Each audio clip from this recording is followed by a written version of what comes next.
A produção textual é uma atividade importante em vários campos.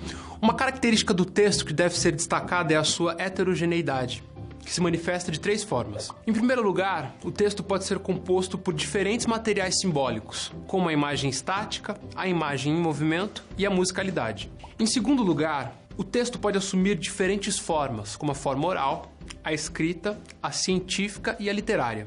E por fim, um texto é heterogêneo porque ele pode conter diferentes formações discursivas, até mesmo contraditórias entre si. Diferentes formações discursivas representam a possibilidade de o sujeito assumir o que chamamos de diferentes posições sujeito. Elas são o resultado do efeito do texto na relação com as condições de produção.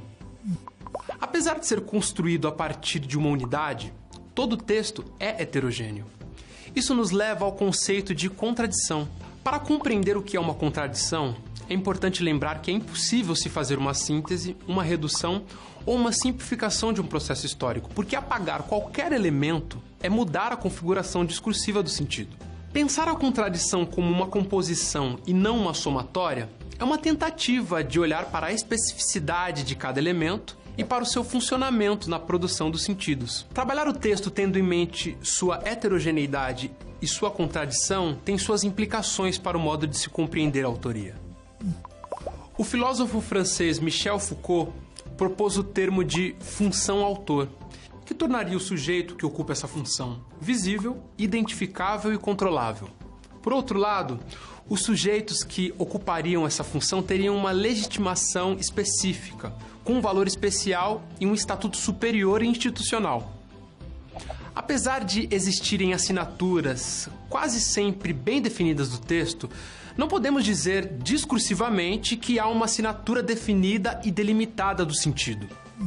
Existe uma demanda histórica por localizar um sujeito que possa ser responsabilizado pelo dizer. Isso é uma característica de uma formação social em que a esfera jurídica necessita controlar o direito à palavra. Mas se pensarmos no processo de produção e circulação dos dizeres, podemos ver como essa demanda é equivocada, já que diferentes indivíduos compõem essa autoria. Poderíamos dizer que a composição autoral é o entremeio contraditório na busca da produção de um efeito de unidade. E hoje em dia, com as mídias sociais, quem você acha que pode ser considerado um autor e por quê? A repórter Maiara foi investigar. Acompanhe.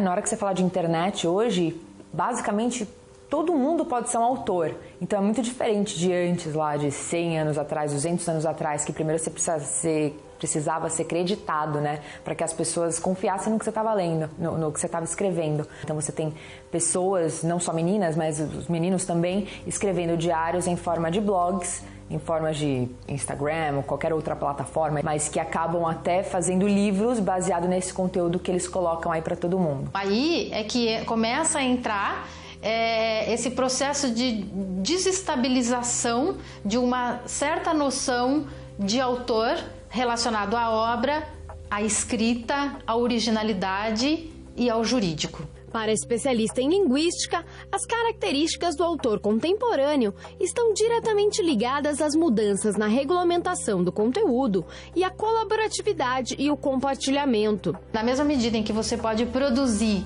um texto colaborativamente, você pode compartilhar isso de maneira que não passe pela regulação, por exemplo, dos processos editoriais. Eu faço circular e a partir desta circulação o autor se constrói. Você tem um especialista em vídeo, você tem um especialista no texto, você tem um especialista em fotografia. Então essa multiplicidade de especialidades que compõem aí um texto, ela se produz no processo. A legitimidade disso se produz no processo. E aí? O que achou? Muito interessante, não? Agora, procure saber mais sobre composição autoral e composição textual. Eu vou ficando por aqui. Bons estudos e até a próxima!